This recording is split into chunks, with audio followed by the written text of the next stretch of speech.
জিম্বাবুয়ের বিপক্ষে শেষ দুই ম্যাচের স্কোয়াডে সাকিব, মুস্তাফিজ, সৌম্য।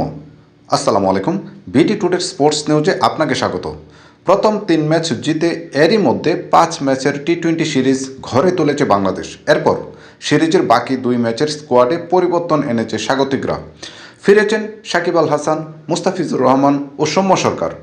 আজ সিরিজের তৃতীয় ও চতুর্থ ম্যাচের স্কোয়াড ঘোষণা করেছে বাংলাদেশ ক্রিকেট বোর্ড বিসিবি। এদিকে সাকিব, মুস্তাফিজ ও সৌম্য ফেরায় শেষ 2 ম্যাচের দল থেকে বাদ পড়েছেন 3 জন: পারভেজ হোসেন ইমন, আফিফ হোসেন ও শরীফুল ইসলাম। আগামী 10 ও 12 মে সিরিজের বাকি 2 ম্যাচ হবে মিরপুরের শেরেবাংলা ক্রিকেট স্টেডিয়ামে।